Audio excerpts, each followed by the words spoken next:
વલ્લભના વાલા વૈષ્ણવો, જય જય શ્રી ગોકુલેશ. વૈષ્ણવો, ગઈકાલે સત્સંગમાં આપણે દસમ સ્કંદ 29મો અધ્યાય એના પ્રથમ 11 શ્લોકોનું ગાન કર્યું.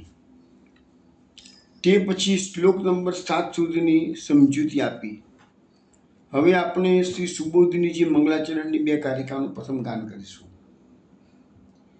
नमामि हृदये शेषे लीलाक्षीराब्धिशायिनम् लक्ष्मीसहस्र लीलाभिः सेव्यमानं कलानिधिं चतुर्भिश्च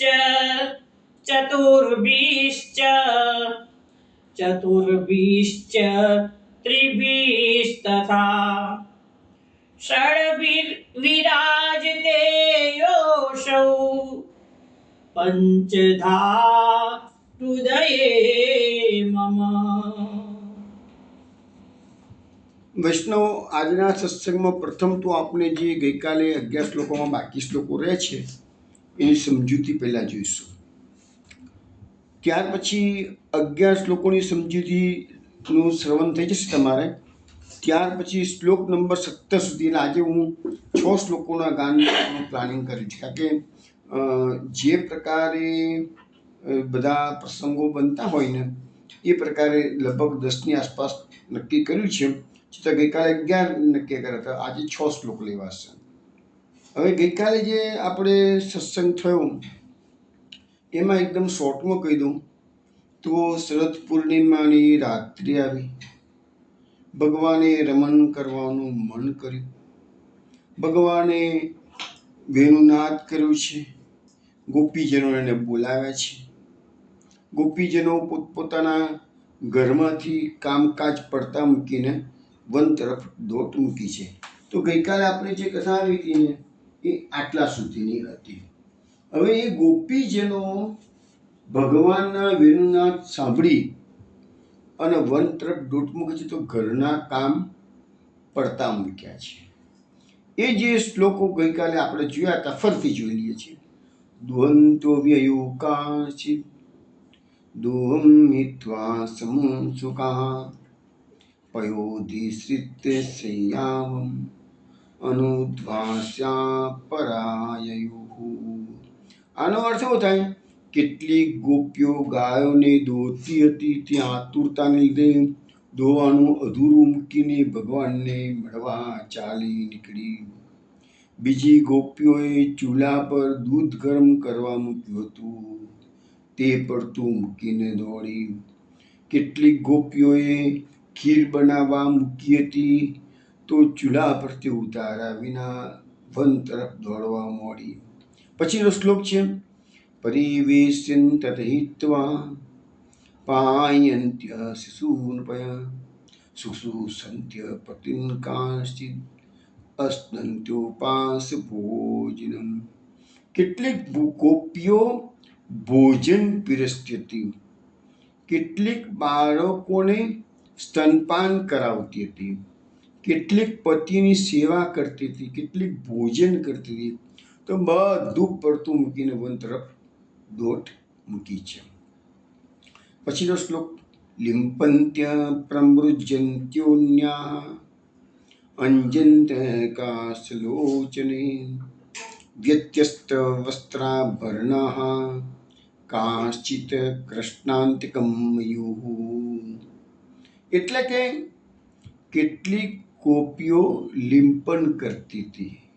અહીંયા લિંપંત્ય શબ્દ વાપર્યું છે. કેટલાક ઉપયોગ એનો અર્થ એવો કરે છે કે પેલા મોઢા પર લિંપન કરતી હોય, મેકઅપ કરતી હોય, એવું પણ કરી શકે છે. કેટલીક સ્નાન કરતી હતી. કેટલીક આંખમાં આંજણ આંચતી હતી. આ બધી ગોપીઓ હાથ પરના કામ અધૂરા મૂકી, પડતા મૂકી ભગવાનને દોડીને મળવા ગઈ છે.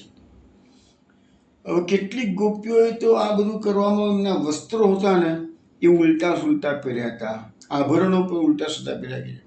અને કશી દરકાર કર્યા વિના પ્રિયતમને મળવા માટે એ વન તરફ દોટ મૂકી છે. તો આપણે અહીંયા 3 શ્લોકોનું ભાષાંતર જોયું. હવે આપણે મહાપ્રભુજી સુબોધિનીજીમાં આ 3 શ્લોકોને જે સમજાવી રહ્યા છે, મહાપ્રભુજીએ વર્ગીકરણ કર્યું છે. કુલ 10 પ્રકારની ગોપીઓ અહીંયાથી એવું મહાપ્રભુજી સમજાવે છે. હવે કયા કયા 10 પ્રકાર? તો રાજસ, સાત્વિક અને તામસ. રાજસમાં પાછા પેટા 3 પ્રકાર: રાજસ, સાત્વિક, રાજસ, તામસ. એવી રીતે સાત્વિકમાં 3 પેટા પ્રકાર, એવી રીતે તામસમાં 3 પેટા પ્રકાર, અને છેલ્લે નિર્ગુણ. એમ કરીને 10 પ્રકારની ગોપીઓની વાત મહાપ્રભુજી સમજાવે છે. મહાપ્રભુજી વર્ગીકરણ જે કર્યું છે એમાં રાજસ જે ગોપી છે ને એને ગોપ જાતિની કીધી છે. તો એ દૂધની ઉત્પત્તિ, સ્થિતિ અને પ્રલય કરવાનું કામ આ ગોપીઓ કરતી હતી.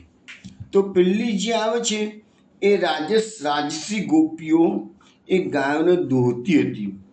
ગાયો અને વાછરડા બાંધેલા, અડધું દૂધથી ભરાઈ ગયેલું બંધોનું એમનું, અને તજાય નહીં છતાંય ભગવાનને મળવાની આતુરતા લીધે એ દોવાનું પડતું મૂકી અને દોડી ગઈ છે.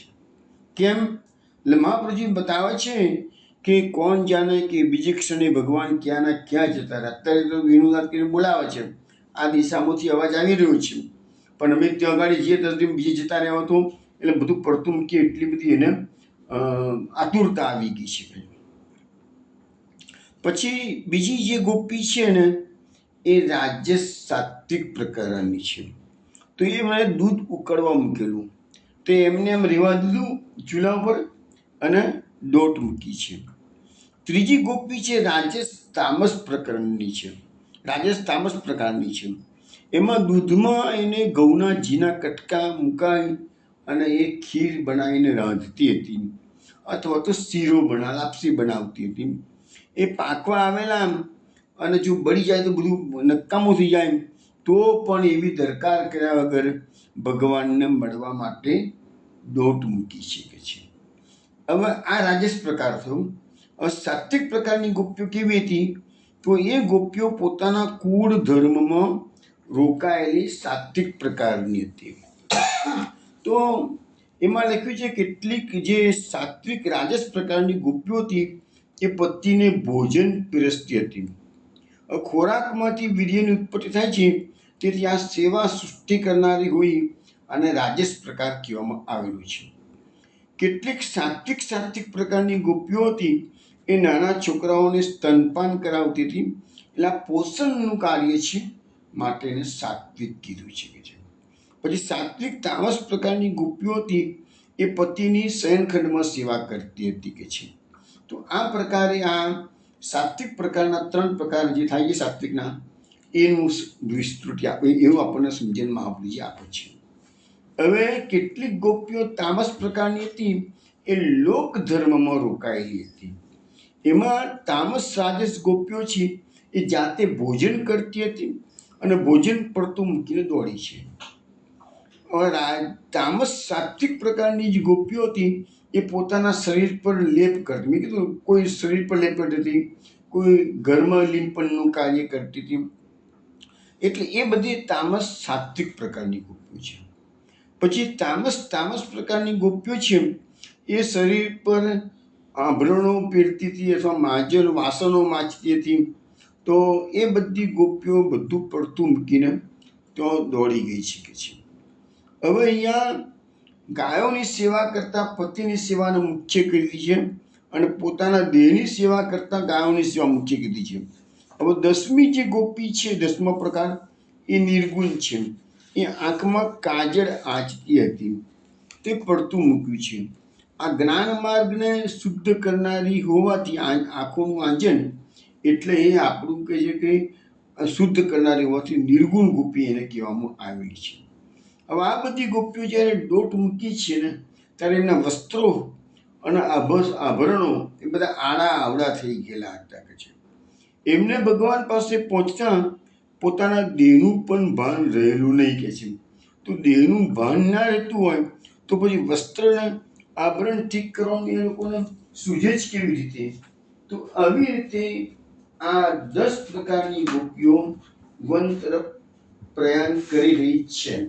હવે સવાલ એ આવ્યો કે આ ગોપીઓ ઘરના કામ અધૂરા મૂકી પોતાના પતિ પુત્રો બાંધવોને ત્યજીને દોડી ગયા, તો પછી શું કોઈએ અટકાવવાની કોશિશ નહીં કરી હોય? તો એનો જવાબ આપણને આગળ આપવામાં આવે છે. તાવાર્યમાણા પતિભિ પિતૃભિ પુત્ર બંધુભિ ગોવિંદ અપ્રત આત્માનો ન ન્યવર્તંત મોહિતાઃ.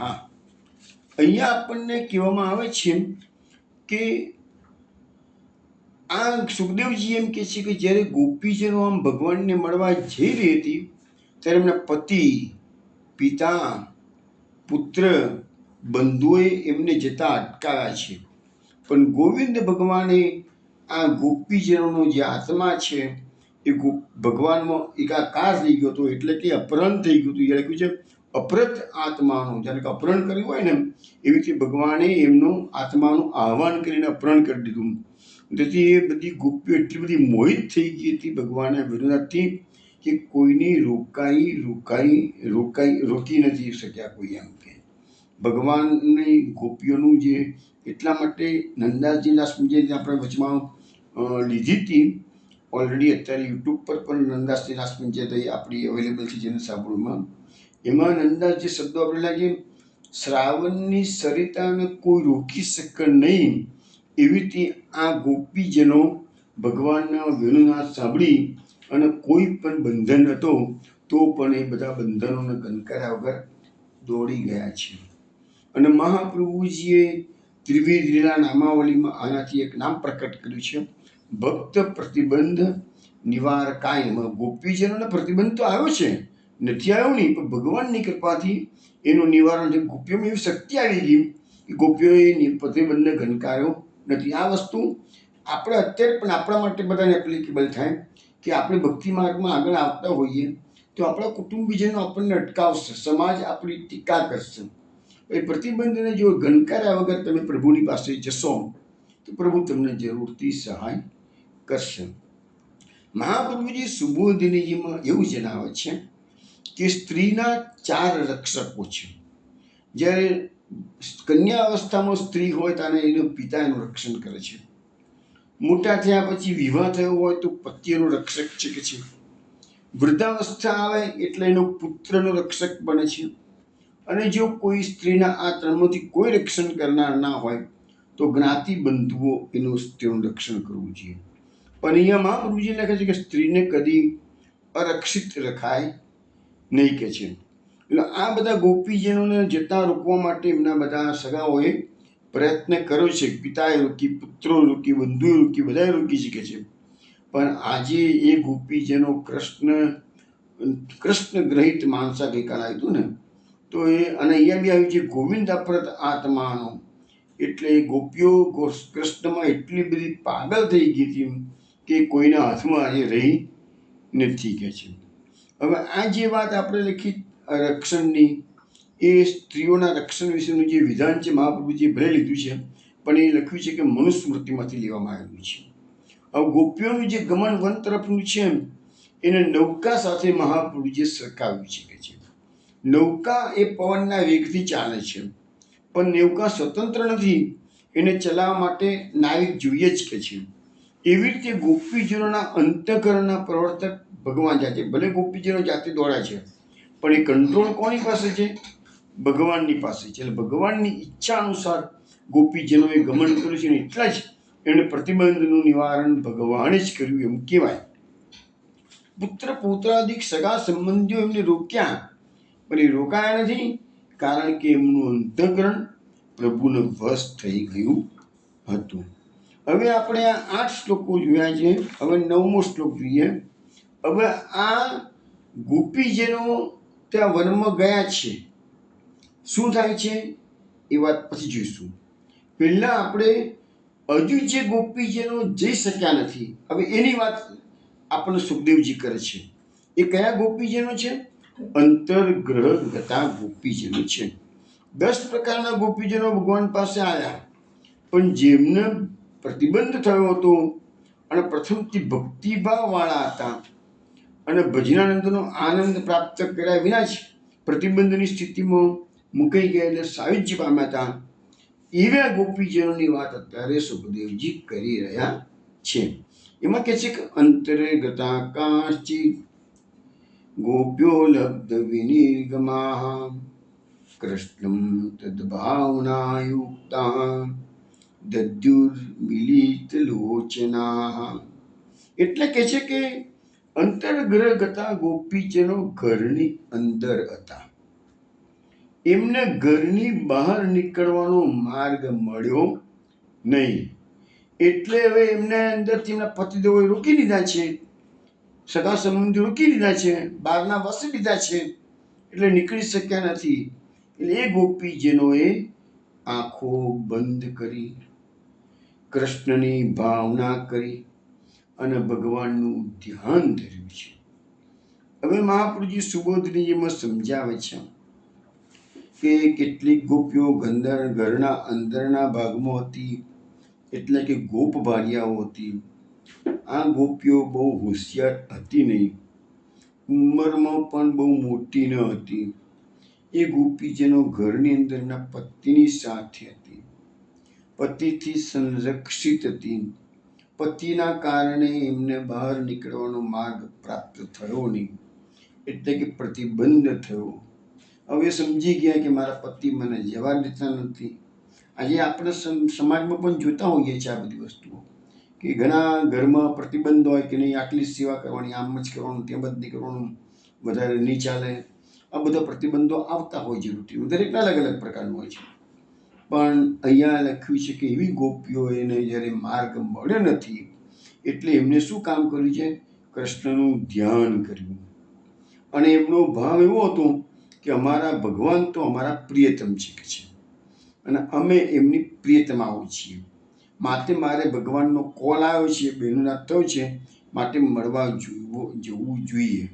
પણ આવો ભાવ હોવાથી જ ભગવાનને મળવામાં પ્રતિબંધ તો પતિદેવોએ કર્યો છે કે છે.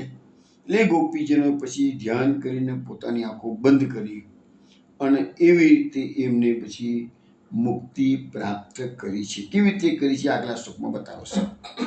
હવે લખે છે, હજુ બી આપણે સુબોધિનીજીમાં લખે છે મહાપ્રભુજી કે અગાઉ 10 પ્રકારના ગોપીજનોનો શરૂઆતનો ભાવ હોત તો આ ગોપીજનોને પ્રતિબંધ નડત નહીં. એટલે ગોપીજનો જે 10 પ્રકારના ગયા એ શરૂઆતનો ભાવ હતા, આ તો શરૂઆતનો ભાવ હતો નહીં, એટલે ભગવાન પાસે પહોંચી શક્યા નથી. માત્ર એની પાસે કામ ભાવ હોવાથી એમને પ્રતિબંધ નડ્યો છે. આમ છતાં એમને મુક્તિ તો મળી ગઈ, કારણ કે આંખો બંધ કરીને એમને ભગવાનનું ધ્યાન કર્યું. હવે શંકા થાય છે કે એમને જ્ઞાન તો હતું નહીં, તેમજ વિવિધ ભક્તિ પણ ન હતી, ભગવાનનું સાનિધ્ય પણ ન હતું, છતાં એમને મુક્તિ કેમ મળી? તો એના સમાધાનમાં કહે છે કે એમના કર્મોનો પૂરેપૂરો ક્ષય થયો, એટલે કર્મના બંધનમાંથી મુક્ત થઈ ગયા. કર્મના બંધનમાંથી મુક્ત કેવી રીતે થયા એના માટે આગળ પાછા બીજા 2 શ્લોક આપણે કહીએ છીએ. જો આમાં આ મહાપ્રભુજીની રાસ પંચાયતી તો આપણે શ્રવણ કરીએ જ છીએ, સાથે સુબોધિનીજીમાં કેટલાક સિદ્ધાંતો શાસ્ત્રોના આપણને સમજાવવામાં આવે છે એ સમજીએ. અહીંયા આપણને એ સિદ્ધાંત સમજાવવામાં આવે છે કે કર્મનો પૂરેપૂરો ક્ષય થાય નહીં ત્યાં સુધી કર્મના બંધનમાંથી મુક્ત થતા નથી, માટે ત્યાં સુધી આપણું જન્મ મરણનું ચક્કર ચાલુ જ હોય છે. હવે કર્મોનો ક્ષય થાય કેવી રીતે એ અહીંયા આપણને સમજાવવામાં આવશે.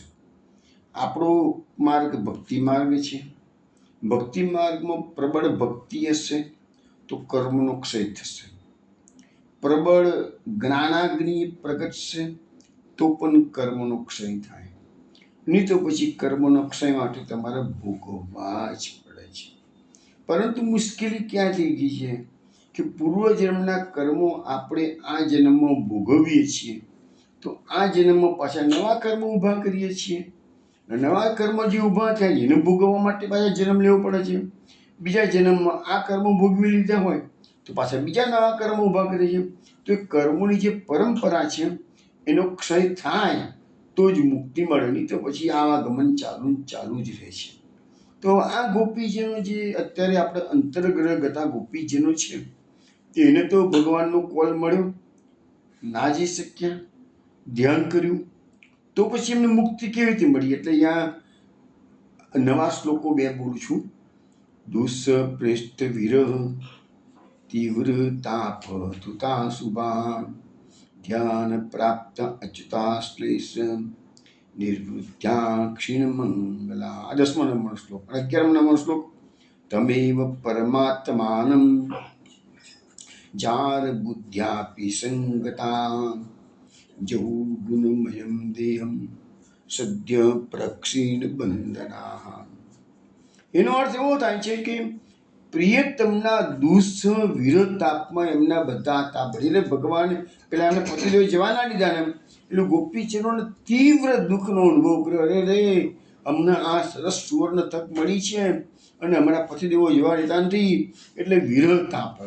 જે વિરહતાપ એ પુષ્ટિમાર્ગનું પ્રાથમિક લક્ષણ છે, પુષ્ટિમાર્ગનું બેઝિક છે.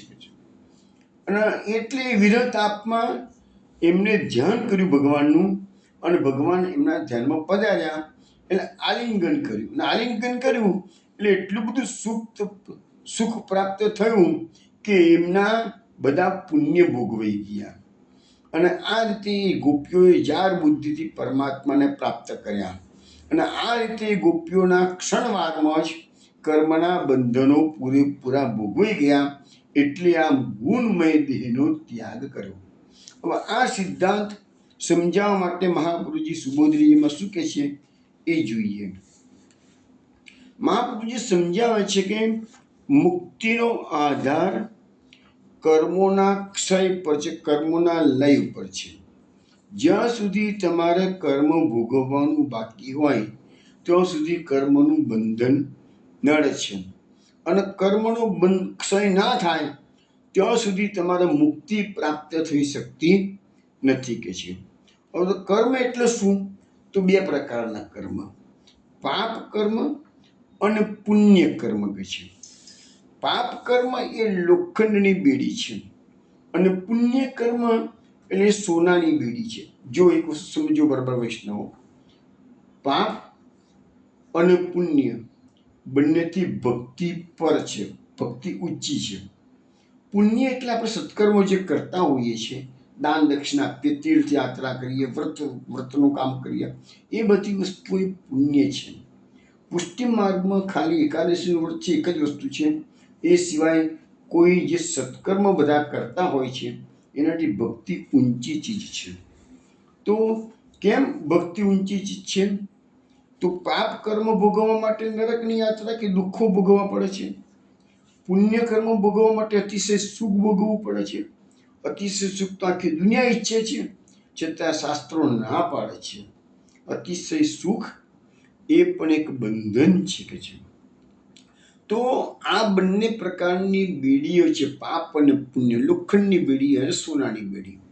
આ બેડીઓ તૂટે નહીં ત્યાં સુધી મુક્તિ શક્ય નથી.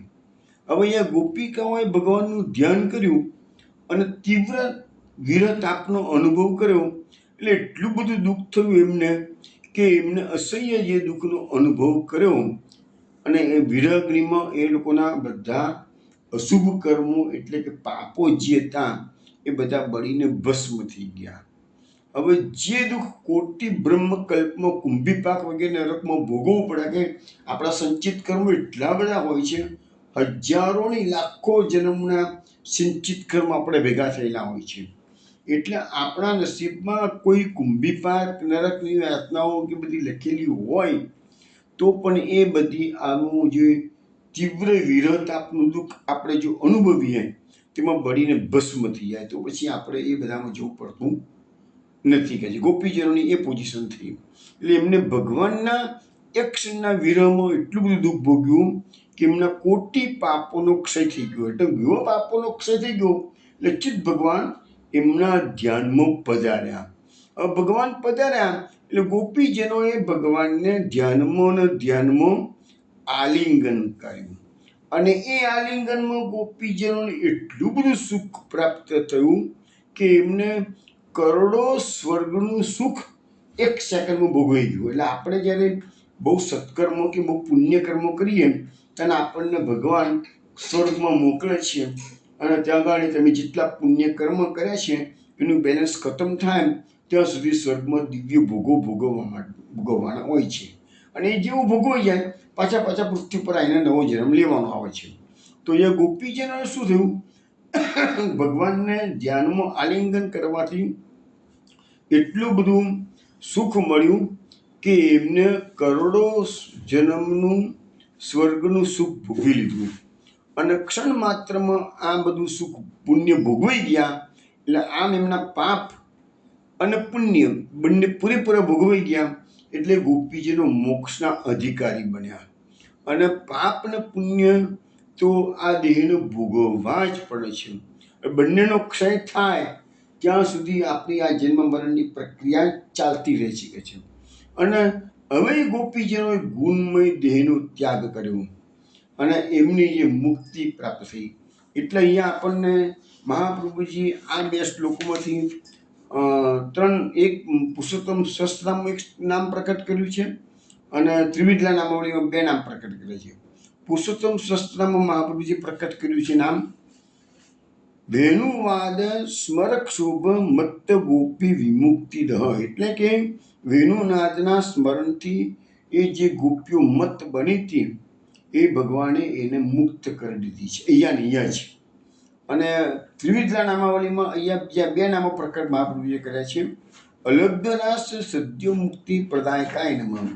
અલબ્ધરાસ એટલે કે જે ગોપીજનોને રાસનું પ્રાપ્તિ થઈ નથી. પેલા ગોપીજનો જે 10 પ્રકારના ગયા એને તો મહારાસની સુખ મળવાનું છે. આપણે જોઈશું હવે બધી વાત. પછી ત્યાં જ જઈએ છીએ પાછા આપણે બી વનમાં જઈશું. અત્યારે તો ગોપીજનોના ઘરમાં છીએ અત્યારે આપણે. તો રાસ પ્રાપ્ત થતો નથી એ લોકોને, જે ઘરમાં રહી ગયા છે એ લોકોને. અને એ સદ્ય મુક્તિ, આપણા ક્રમ મુક્તિ સદ્ય મુક્તિના 2 પ્રકાર આપણે જોયા હતા. તો સદ્ય મુક્તિ ભગવાને એ લોકોને પ્રદાન કરેલી છે. પછી નામ આવે છે કામોન્મત્તમ ગોપાગ્ના મુક્તિદાત્રે નમઃ. હવે આ ગોપીજનો ભલે જઈ શક્યા નથી પણ ભગવાનના વિનુનાથથી એટલા બધા ઉન્મત્ત થઈ ગયેલા છે કે અમે પ્રભુની પ્રાપ્તિ ક્યારે કરી શકીશું? પહેલાં બધા તો ગયા છે, એ તો બધા નસીબદાર છે કે છે, પણ અમારું શું છે? તો એ ઉન્મત્ત થઈ ગયેલા છે. તો ભગવાને એ લોકોને મુક્તિનું દાન કરેલું છે. એટલે ઘર બેઠા બેઠા આ ગોપીજનોએ પોતાના ગુણમય દેહનો ત્યાગ કર્યો છે. હવે સવાલ એક આવ્યો અહીંયા કે ભાઈ આ ગોપીજનો જે ઘરમાં છે એને સારી જે મુક્તિ પ્રાપ્ત થઈ ગઈ છે. રાજા પરીક્ષિતને હવે શંકા ઊભી થઈ. એને થયું સુખદેવજીને પ્રશ્ન કરે છે. એ શું પ્રશ્ન કરે છે?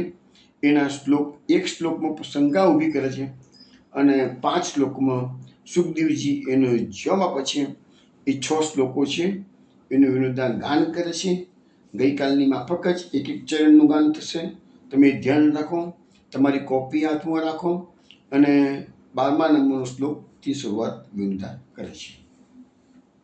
રાજા ઉવાચ કૃષ્ણં વિદુઃ પરમ કાંતમ કૃષ્ણં વિદુઃ પરમ કાંતમ ન તો બ્રહ્મ તયા મુને ન તુ બ્રહ્મ તયા મુને ગુણ પ્રવાહો પરમસ્તાશામ ગુણ પ્રમાહો પરમસ્તાસામ ગુણ ધિયામ કથમ ગુણ ધિયામ કથમ કૃષ્ણં વિદુઃ પરમ કાંતમ ન તો બ્રહ્મ તયા મુને ગુણ પ્રવાહો પરમસ્તાશામ ગુણ ધિયામ કથમ કૃષ્ણં વિદુઃ પરમ કાંતમ ન તુ બ્રહ્મ તયા મુને ગુણ પ્રવાહો પરમસ્તાસામ ગુણ ધિયામ કથમ. શ્રી શુક ઉવાચ ઉક્તમ પુરસ્તાત એતત્તે ઉક્તમ પુરસ્તાત એતત્તે ચૈદ્યઃ સિદ્ધિમ યથાગતઃ ચૈદ્ય સિદ્ધિમ યથાગતઃ દ્વિષન અપી ઋષિકેશમ વિસન ઋષિકેશમ કિમુતા દોક્ષજ પ્રિયાઃ કિમુતા દોક્ષજ પ્રિયાઃ ઉક્તમ પુરસ્તાત એતત્તે चैद्यः सिद्धिं यथा गतः द्विषन् अपि ऋषिकेशं किमुतादोक्षज प्रियाः उक्तं पुरस्तात् एतत्ते चैद्य सिद्धिं यथा गतः द्विषन्नपि ऋषिकेशं किमुतादोक्षज प्रियाः नृणां निःश्रेयसार्थाय नृणां निःश्रेयसार्थाय व्यक्तिर्भगवतो नृप व्यक्तिर्भगवतो नृपम् अव्ययस्य अप्रमेयस्य अव्ययस्य प्रमेयस्य निर्गुणस्य गुणात्मनः निर्गुणस्य गुणात्मनः नृणां निःश्रेयसार्थाय व्यक्तिर्भगवतो नृप अव्ययस्य अप्रमेयस्य निर्गुणस्य गुणात्मनः नृणां निश्चयसार्थाय व्यक्तिर्भगवतो नृपम् अव्ययस्य अप्रमेयस्य निर्गुणस्य गुणात्मनः कामं क्रोधं भयं स्नेहं कामं क्रोधं भयं क्षेयम् ऐक्यं सौहृदमेव वा ऐक्यं सौहृदमेव वा नित्यं हरौ विदधतो नित्यं हरो विदधतो यान्ति तन्मयतां हि ते यान्ति तन्मयतां हि ते कामं क्रोधं भयं स्नेहम् ऐक्यं सुहृदमेव वा नित्यं हरो विदधतो यान्ति तन्मयतां हि ते कामं क्रोधं भयं स्नेहम् ऐक्यं सौहृदमेव वा नित्यं हरो विदधतो यान्ति तन्मयतां हि ते न चैवं विस्मयः कार्यो न चैवं विस्मयकार्यो भवता भगवती यजे भवता भगवती यजे योगेश्वरेश्वरे कृष्णे युगेश्वरेश्वरे कृष्णे यत् एतद् विमुच्यते यत् एतद् विमुच्यते न चैवं विस्मयः कार्यो भवता भगवती यजे योगेश्वरेश्वरे कृष्णे यत् एतद् विमुच्यते न चैवं विस्मयकार्यो भवता भगवती यजे योगेश्वरेश्वरे कृष्णे यत् एतद् विमुच्यते तादृष्ट्वान्तिकम् आयाता तादृष्ट्वान्तिकम् आयाता भगवान् व्रजयोषितः भगवान् व्रजयोषितः अवदत् वदतां श्रेष्ठो अवदत् वदतां श्रेष्ठो वाचः प्रेषैर्विमुह्यन् वाचः पैसैर्विमोहयन् तादृष्ट्वान्तिकम् आयाता भगवान् व्रजयोषितः अवदत् वदतां श्रेष्ठो वाचः पेशैर्विमुह्यन् तादृष्ट्वान्तिकम् आयाता भगवान् व्रजयोषितः अवदत् वदतां श्रेष्ठो वाच पैसैर्विमोहयन् વૈષ્ણવ હવે જે અંતર્ગ્રહગતા ગોપીજનો ઘરમાં ને ઘરમાં જ છે. આ ગોપીજનોએ એવી કોઈ મોટી તપશ્ચર્યા ભક્તિ એવું તો કંઈ કર્યું નથી. બધાની પાસે આપણા જેવો ગુણમય દેહ હતું, કારણ કે આપણે રાજસ્થાનમાં સાત્વિક પ્રકૃતિ બધાની હોય છે જ. તો છતાં પણ એમને સાયુજ્ય મુક્તિ પ્રાપ્ત થઈ ગઈ. એટલે પરીક્ષિત રાજાને વિસ્મય થયું, આવું તો કંઈ બનતું હશે શકે છે. એટલે એને સુખદેવજી મહારાજને શંકા કરીને પ્રશ્ન કર્યો. હવે રાજપુંજય તેના 5 અધ્યાયમાંથી પરીક્ષિતની શંકા પહેલા અધ્યાયમાં પણ આવે છે અને છેલ્લા અધ્યાયમાં પણ આવે છે. બાકીના અધ્યાયમાં પરીક્ષિતે ખાલી શ્રવણ જ કર્યું છે, પણ એના મનમાં શંકા ગઈ. શંકા ગઈ એ બતાવે છે કે ધ્યાનથી સાંભળે છે તો જ એનામાં જિજ્ઞાસા આવશે ને. તો જિજ્ઞાસા ક્યાંથી આવશે? પરીક્ષિતે પ્રશ્ન કર્યો છે, લાજો વાંચે. કૃષ્ણમ વિદુ પરમ કાંતમ નતુ બ્રહ્મતયા મુને ગુણ પ્રવાહો પરમસ તાસામ ગુણ દિયામ કથમ. હવે રાજા એ પ્રશ્ન કરે છે, કૃષ્ણમ વિદુ પરમ કાંતમાં ગોપીજનો શ્રી કૃષ્ણને પોતાનો પ્રેમી માનતી હતી, પોતાનો કાંત પતિ માનતી હતી. આજે જે કાત્યાયની વ્રત કર્યું હતું એ કૃષ્ણને પતિ તરીકે પ્રાપ્ત કરવામાં આવ્યું હતું. એટલે એમને કૃષ્ણ ભગવાન તરીકે નથી માન્યા, એમને કૃષ્ણને પોતાનો પ્રેમી માન્યું છે.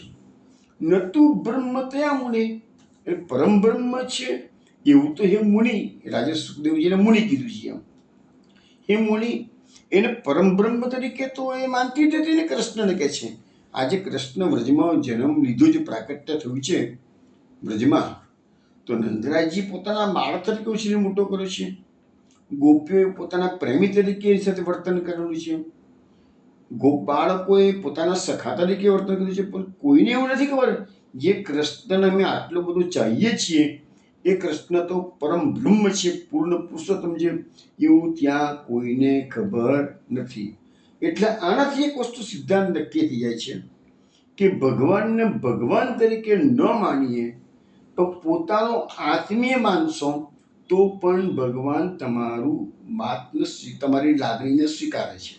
હવે જે સુખદેવજી મહારાજ જવાબ આપવાના છે એ જવાબ તમે શાંતિથી સાંભળશો તો તમને ધર્મના જે મૂળભૂત બેઝિક સિદ્ધાંતો છે ને એ આપણા સુબોધિનીના કે ભાગવતના માધ્યમથી સમજવાનો પ્રયત્ન કરીએ છીએ. તમને પોતાને જ ખ્યાલ આવશે કે આપણી માન્યતાઓ કેટલી બધી આમો બતાવી છે એના કરતાં જુદી આવે છે. હવે એને પ્રશ્ન કર્યો કે ગોપીઓ પોતાનો પ્રેમી માનતી હતી, પરબ્રહ્મ માનતી નથી કે છે. તો ગુણ પ્રવાહો પરમસ તાસામ ગુણ દિયામ કથમ. ગોપીઓના જે શરીર હતા એ તો બધા ગુણવાળા હતા. આપણે જે પ્રકારે જીવન જીવીએ છીએ એ પ્રકારે જ એ લોકો ગુણમય દેહ બધાનો ધારણ, આપણે બી બધા ગુણમય દેહ છે, એ લોકો બી ગુણમય દેહ છે. તો એ ગુણનો પ્રવાહ એટલે જન્મ મરણની જે પ્રક્રિયા છે એ અટકી કેવી રીતે? ગુણનો પ્રવાહ અટકી ગયો. ગુણો આપણો માર્ગ કયો કહેવાય છે કે નિર્ગુણ ભક્તિ માર્ગ, નિર્ગુણ પુષ્ટિ માર્ગ કહેવાય છે. તો આપણા માર્ગમાં સાત્વિક કર્મ, તામસ કર્મ તો કરવાનું કોઈ પણ ધર્મ શીખવાડતો નથી. સવાલ છે રાજસ કર્મ જે કરો છો એનાથી તમે લક્ઝરિયસ લાઈફ જીવી શકો છો, પણ જે સાત્વિક કર્મ કરો છો તો સાત્વિક કર્મનું ફળ છે પુણ્ય, પુણ્યનું ફળ છે સ્વર્ગ, સ્વર્ગનું ફળ છે ભોગ, અને ભોગનું છેવટે પતન, પૃથ્વી પર આવવાનું છે.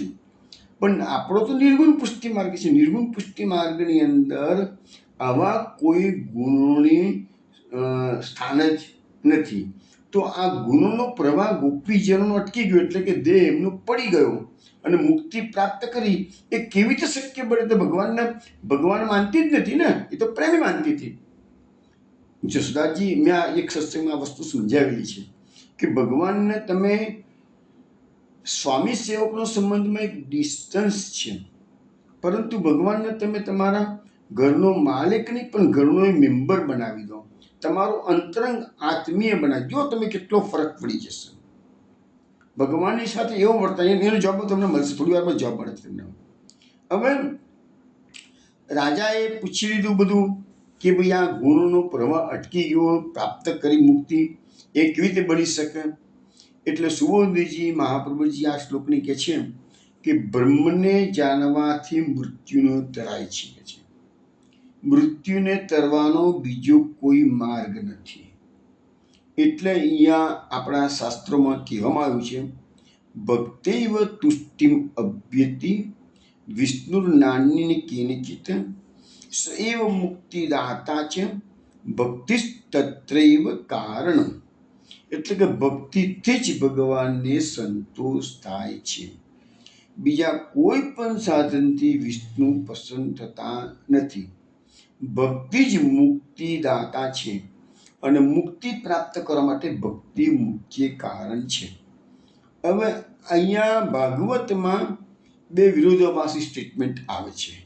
એક તો શબ્દ આવે છે ભાગવતમાં કે જ્ઞાન યોગશ્ચ મનનિષ્ઠો નૈર્ગણ્યો ભક્તિ લક્ષણમ દ્વયોપી એક એવાર્થો ભગવત શબ્દ લક્ષણ. એટલે કે મારું નિર્ગુણ જ્ઞાન અને નિર્ગુણ ભક્તિ એ બંનેથી તમે ભગવત પ્રાપ્તિ કરી શકો. એટલે ખાલી ભક્તિથી પ્રાપ્તિ થાય એવું નહીં, જ્ઞાનથી પ્રાપ્તિ. જ્ઞાનનો માર્ગ અત્યારે પ્રેક્ટિકલ નથી, મહાપુરુષજી ના પાડી છે, પણ અહીંયા ભાગવતમાં બતાવે છે નિર્ગુણ જ્ઞાન હોય કે નિર્ગુણ ભક્તિ હોય તો પણ ભગવતની પ્રાપ્તિ થઈ શકે છે.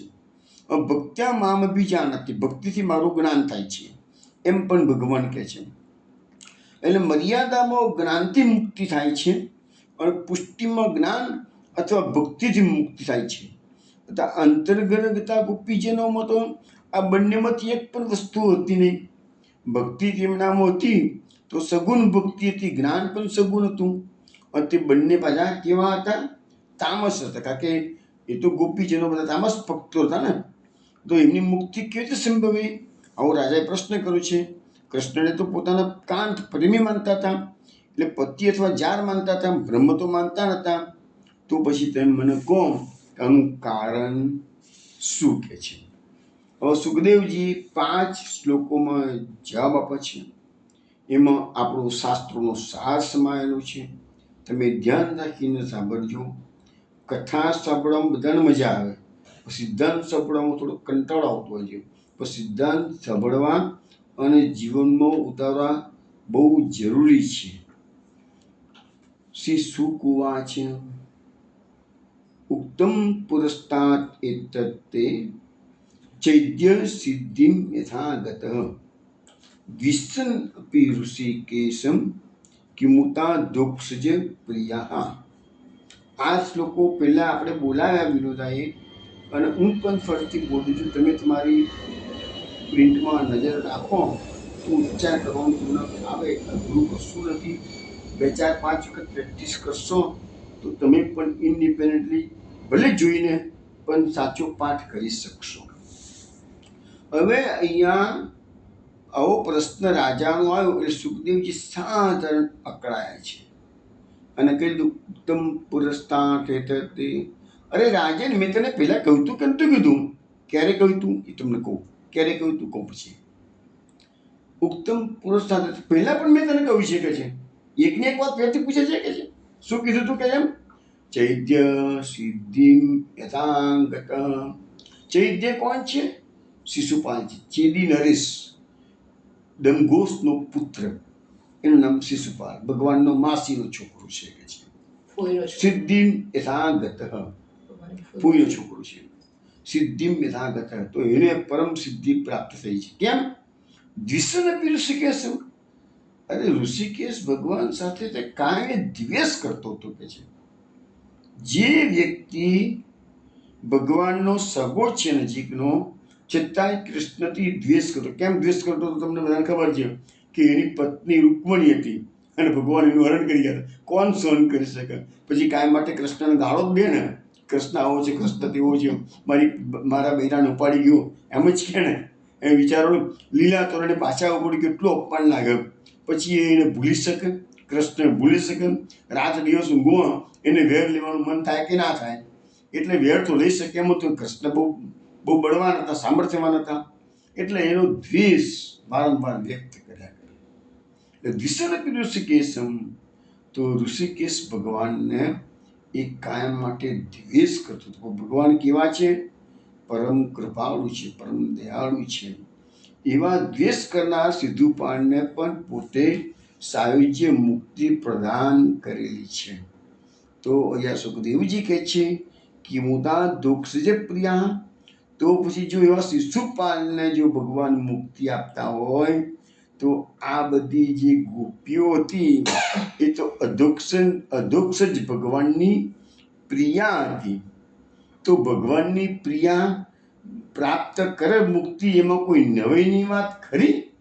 જ્યારે દુશ્મન હોય, દ્વેષી હોય, વેરી હોય, ભગવાન એવાના પર કૃપા કરે છે. તો આ તો બધી ભલે અભણ ગોપીઓ હતી, ભલે એને ભગવાન તરીકે પ્રેમ નથી કરતી, પોતાના કાંત તરીકે પ્રેમ કરતી હતી, પણ પ્રેમ તો કરતી હતી ને. હવે એ આગલા શ્લોકોમાં એ સમજાવવામાં આવશે શાસ્ત્રોના સિદ્ધાંતો. મહાપ્રભુજી સુબોધજીમાં કહે છે કે શિશુપાલની મુક્તિનું આખ્યાન 7મા સ્કંદમાં કહેલું છે. હવે અહીંયા જે એક શબ્દ આવ્યો કે ઉત્તમ પુરસ્કાર, મેં તને પહેલાં પણ કહ્યું હતું. પહેલાં એટલે ક્યારે કહ્યું હતું? 7મા સ્કંદ વખતે. આ રાજા તો કથા કે 10મ સ્કંદની એકલી થોડી સાંભળે છે. પહેલા સ્કંદથી માંડીને 12 સ્કંદની સાંભળે છે. જે 7મા સ્કંદની કથા આવી હતી તે વખતે નારદ અને યુધિષ્ઠિરનો સંવાદ આવે છે, અને એ સંવાદ બધો સુખદેવજી મહારાજ પરીક્ષિત રાજાને સંભળાવે છે. તો એ ફરીથી યાદ કરાવ્યું. રાજન, 7મા સ્કંદમાં મેં તને નહોતું કીધું? શું કહ્યું હતું? જેમ ભક્તિ અને જ્ઞાન મુક્તિ આપનાર સાધન છે, તે જ પ્રમાણે ભગવાનનું સ્વરૂપ એ પણ મુક્તિ આપનાર છે. ભગવાન નિજજનોને મુક્તિ આપવા માટે જ સચ્ચિદાનંદ રૂપે અવતાર ધારણ કરે છે.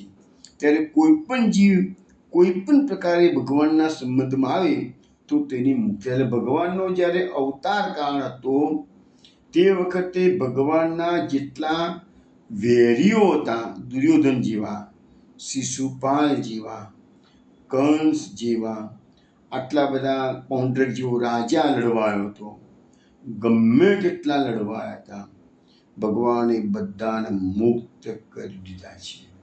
આ ભગવાનનું અવતારણ કાલીનનું મુખ્ય કાર્ય હતું. ભગવાનનું પ્રાકટ્ય સ્વેચ્છાથી થયેલું છે. જ્ઞાન અને ભક્તિ તો પોતાના ભક્તોને જ્યારે અવતાર કાળ ન હોય ત્યારે જ્ઞાન અને ભક્તિથી મુક્તિ થાય કે છે. પોતાનું જ્યારે અવતાર કાળ હોય ત્યારે એ વખતે સ્વેચ્છાથી પુત્ર ભગવાન બિરાજતા હોય તે વખતે જ્ઞાન અને ભક્તિ વગર પણ પોતાના દર્શન માત્રથી, પોતાના સંબંધ માત્રથી એ બધાને મુક્તિ ભગવાન આપે છે. શિશુપાલ તો દ્વેષના લીધે નિરંતર ભગવાનનું સ્મરણ કરતો. હવે એક સિદ્ધાંત સામાન્ય છે કે તમારું કોઈ પ્રિય પાત્ર હોય એને તમે યાદ કરો, એના કરતાં પણ તમારું કોઈક અપમાન કરતું હોય ને તો એને તમે વધારે યાદ કરશો. તમારો વેરી હોય, તમને અનબનાવ થતો હોય તેને તમે કન્ટિન્યુઅસ યાદ કરશો. સાલા આવું કર્યું, તેવું કર્યું, ગીર ગયો હતો, મને અપમાન કર્યું કે છે. તો તમારો પ્રેમી હોય કે તમારો ખાસ માણસ હોય એને તમે યાદ નહીં કરો, એટલું જેની સાથે બનતું નથી એને વધારે. આપણા સ્વભાવની એક લાક્ષણિકતા છે. તો શિશુપાલ પણ અહીંયા દ્વેષના કારણે નિરંતર ભગવાનનું સ્મરણ કરતો હતો. તેથી તેના પાપ નાશ થતાં, ભગવાનનું સ્મરણ કરો એટલે પાપ નાશ થવાનું જ છે, અને પાપ નાશ થઈ ગયો એટલે એને સાયુજ્ય મુક્તિ મળી ગઈ કે છે. તો હવે અહીંયા મહાપ્રભુજી સુભદ્રીજીમાં લખે છે કે શિશુપાલ ભગવાનનો દ્વેષ કરતો હતો. એમાં શિશુપાલનો દોષ હતો નહીં, કારણ કે એ દ્વેષ ઉત્પન્ન કરનાર પણ ભગવાન છે. એટલે ઘણી વખત તમને સમજાવું છું કે તમારા મનમાં જે ભાવ છે એ ભગવાન તો જાણે છે, પણ એ ભાવ ઉત્પન્ન કરનારની પાછળ ભગવાન જ છે. કેમ? તમને જે માર્ગે લઈ જવા છે એ જ તમારે પતન કરાવવું છે તો એવા વિચારો તમારા પ્રેરિત છે ભગવાન. તમને ઉન્નત જીવન, ઉન્નતિ પણ માર્ગે લઈ જવું છે તો ભગવાન તમારા મનમાં એવા વિચારો પેદા કરી શકે છે. એટલે અહીંયા લખ્યું છે કે એમાં શિશુપાલનો વાંક. મહાપ્રભુજી જણાવે છે કે ભગવાને જ એના મનમાં દ્વેષ ઉત્પન્ન કર્યો હતો. ભગવાન ઋષિકેશ એટલે કે ઇન્દ્રિયોના પ્રેરક છે, અને જો દ્વેષ થયો તો એ દ્વેષના કારણે શિશુપાલને સાયુજ્ય મુક્તિ પ્રદાન કરેલી છે. તો પછી અધોક્ષજ પ્રિયા એટલે ભગવાનની જે પ્રેમિકાઓ છે એને મુક્તિ થાય એમાં કોઈ આશ્ચર્યની વાત થોડી છે કે છે. શિશુપાલે દ્વેષ ભાવથી ભગવાનનું નિત્ય સ્મરણ કર્યું એટલે કે એની ભગવાનમાં ગતિ થઈ. આ ગોપીજનોમાં ભક્તિ અને જ્ઞાન તો હતું જ નહીં જરાય. એ દલીલ પરીક્ષિતે કરી છે તો તે અહીંયા સુસંગત નથી. એટલે પરીક્ષિતની દલીલ, મહાપ્રભુજી કહે છે પરીક્ષિતની દલીલ જ ખોટી છે કે છે.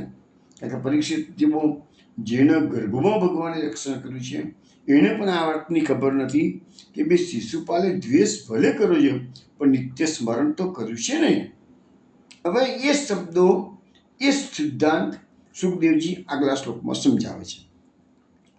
નૃણામ નિશ્ચય સાર્થાય વ્યક્તિર્ભગવતો નૃપમ અવ્યયસ્ય અપ્રમેયસ્ય નિર્ગુણસ્ય ગુણાત્મન. 14મા નંબરનો શ્લોક અને 15મા નંબરનો શ્લોક છે.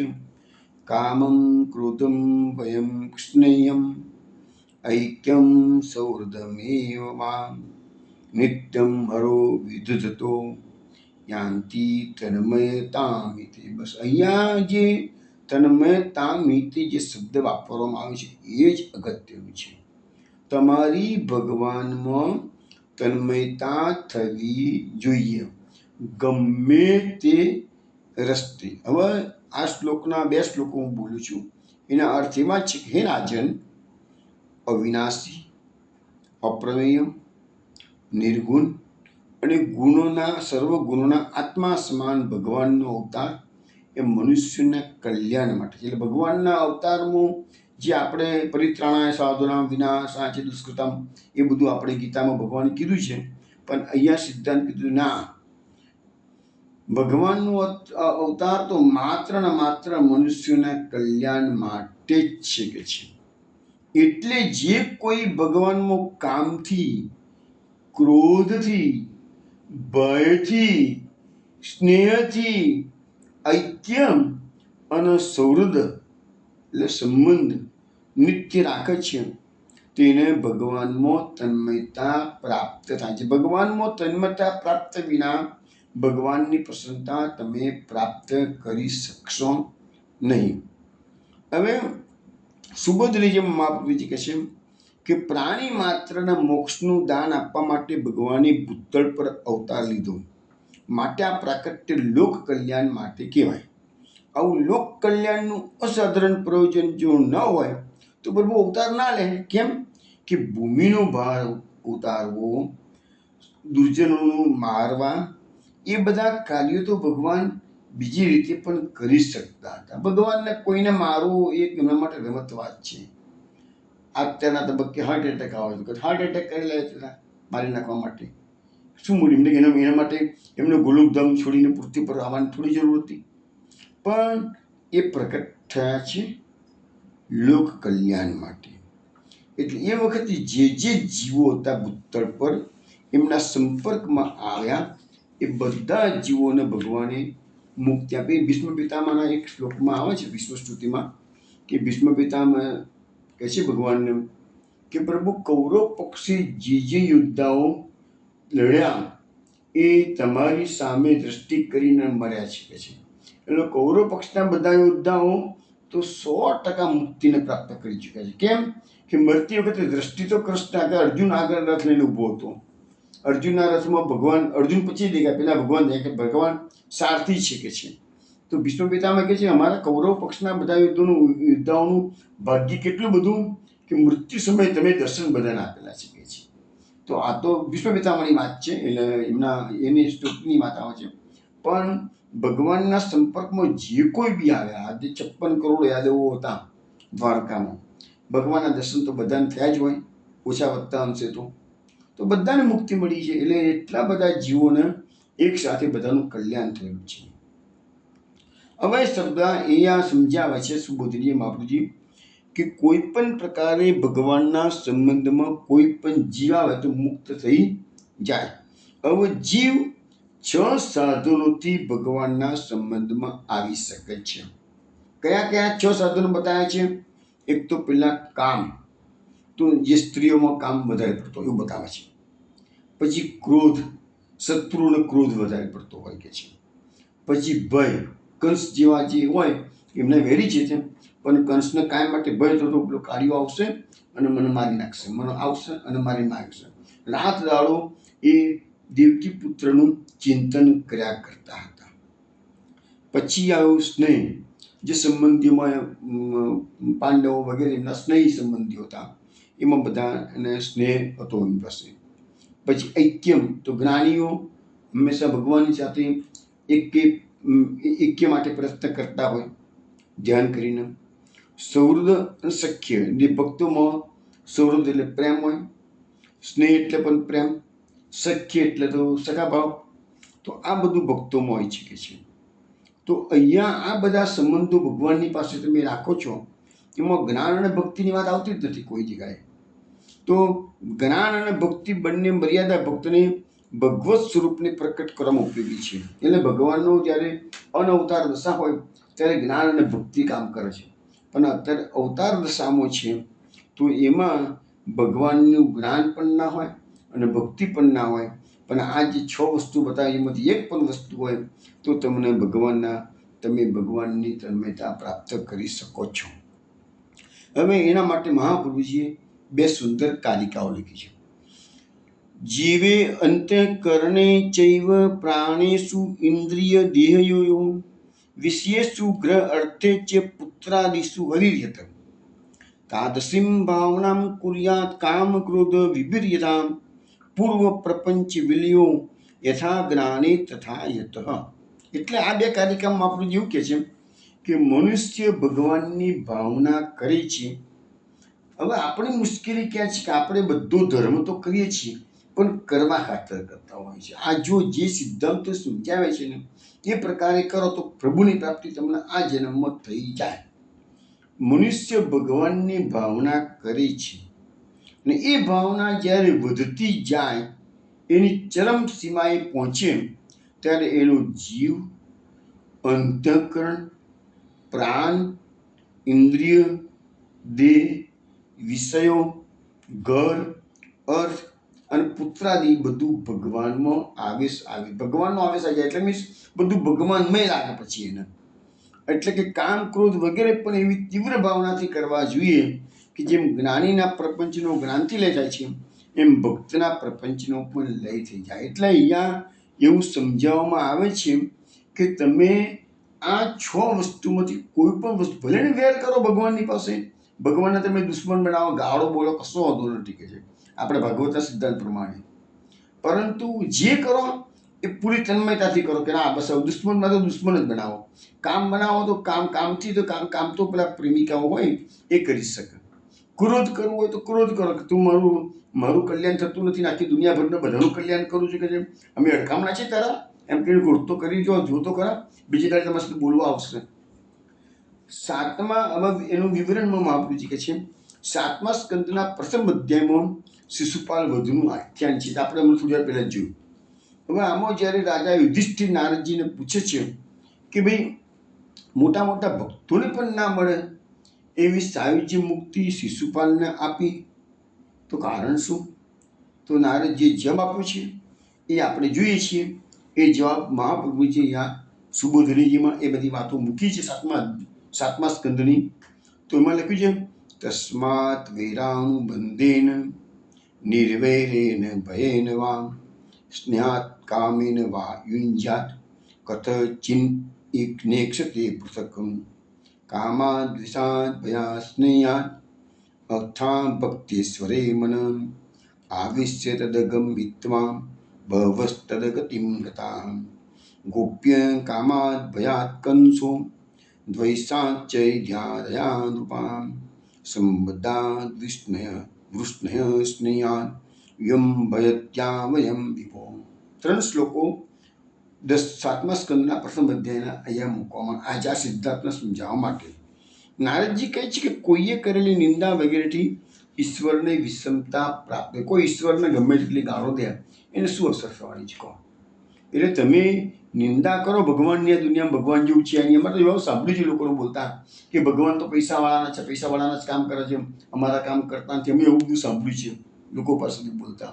તો ભગવાનની નિંદા તમે કરો તો ભગવાનને કોઈ ફરક પડતો નથી. એવી રીતે વેર, ભક્તિ, ભય, સ્નેહ અને કામ એ 5માંથી ગમે તે સાધનથી જો ઈશ્વરમાં મન લગાડી દો અને ઈશ્વરમાં મન લાગ્યું પછી કામથી, દ્વેષથી, ભયથી, સ્નેહથી પણ ઈશ્વરનું મન જોડ્યું તો પાપમાંથી તમે મુક્ત થઈ જશો અને ભગવાનની ગતિને પ્રાપ્ત. પણ જે સંબંધ રાખો એ નિભાવો, એ સંબંધ છે સુધી રાખો. પછી ઘડીમાં વાત્સલ્ય ભાવ આવે, ઘડીમાં કાંત ભાવ આવે, ઘડીમાં સખા ભાવ આવે, તો એ સંબંધ તમારો પાકો ના થાય. જે સંબંધ રાખો એ સંબંધ પૂરો રાખો. લખ્યું છે કે ગોપીઓ કામથી ભગવાનને ભજતી હતી, કંસ ભયથી ભજતો હતો, શિશુપાલ બધા રાજાઓ દ્વેષ કરતા હતા, યાદવો સંબંધથી ભગવાન પાસે સંબંધ રાખતા, સંબંધી હતા બધા યાદવો. અને તમે એટલે કે પાંડવોને નારદજી કહે છે તમે સ્નેહથી, અને નારદજી કે અમે ભક્તિથી ભગવાન શ્રી કૃષ્ણને પામ્યા છીએ. એટલે ભગવાન શ્રી કૃષ્ણને પામવા માટે આ જે 5 રસ્તા બતાવ્યા છે એમાંથી ગમે તે એક રસ્તો તમે પકડશો તો ભગવત પ્રાપ્તિ થશે. હવે કે છે કે અંતર્ગ્રહગતા ગોપીજનોએ સાયુજ્ય મુક્તિ મળી એમાં વિસ્મય પામવાનું કોઈ કારણ નથી, કારણ કે એમનો અધિકાર ન હોવાથી એમને ભજનાનંદ પ્રાપ્ત ન થયું. જે પ્રભુ પાસે પહોંચી ગયેલી ગોપીઓ, હવે જે ગોપીઓ મહારાષ્ટ્રમાં ગઈ છે એને તો ભજનાનંદનું સુખ મળ્યું છે, મહારાષ્ટ્રનું સુખ મળ્યું છે. જ્યારે આ ગોપીઓ જે અંતર્ગ્રહગતા ગોપી છે ને ઘરમાં હતી એને મુક્તિ તો મળી ગઈ, સાયુજ્ય મળી ગયું, પણ એને એ લાભ મળ્યો નથી. હવે સુખદેવજી આગળ રાજાને સમજાવે છે, ન ચૈવમ વિસ્મય કાર્યો ભવતા ભગવતીયજે યુગેશ્વરેશ્વરે કૃષ્ણે યત એતદ વિમુચ્યતે. સુખદેવજી કહે છે કે આમાં કઈ વિસ્મય પામવા જેવું રાજન છે જ નહીં. કે છે કેમ? આ કૃષ્ણ કોણ છે? યોગેશ્વરેશ્વર એટલે યોગેશ્વરોના પણ ઈશ્વર છે. એટલે તો મહાપ્રભુજી નામ પ્રકટ કર્યું કે સકલ યુગાધિપતે નમઃ, અને એનાથી આ જગત મુક્ત થઈ જાય છે. કે છે તો ભગવાન કૃષ્ણની કોઈ પણ લીલામાં તમારે આશ્ચર્ય પામવું જોઈએ, ન ચૈવમ વિસ્મય કરે. ભગવાનની લીલામાં ક્યારેય તમારે શંકા કુશંકાઓ પણ નહીં કરવાની. અને આ 7 વર્ષનું છોકરું હાથની ટચલી આંગળી પર ગોવર્ધન પર્વત 7 દિવસ સુધી ઊભો રાખ્યા કરે. પછી શંકાઓ કરીએ એવું તો કંઈ થતું હશે, એવું કોઈ થતું હશે. ભગવાન પ્રભુ સર્વસમર્થ હોય તો નિશ્ચિંતા મળે. તો ભગવાનની જે લીલાઓ છે એ બધી લીલાઓ ચિંતનીય છે, શંકા કુશંકા કરવા માટે નથી.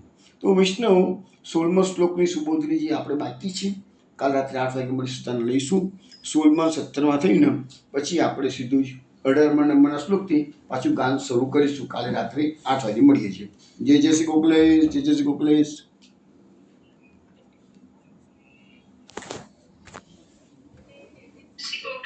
જય જય શ્રી ગોકલેશ, જય જય શ્રી ગોકલેશ, જય જય શ્રી ગોકલેશ, જય જય શ્રી ગોકલેશ.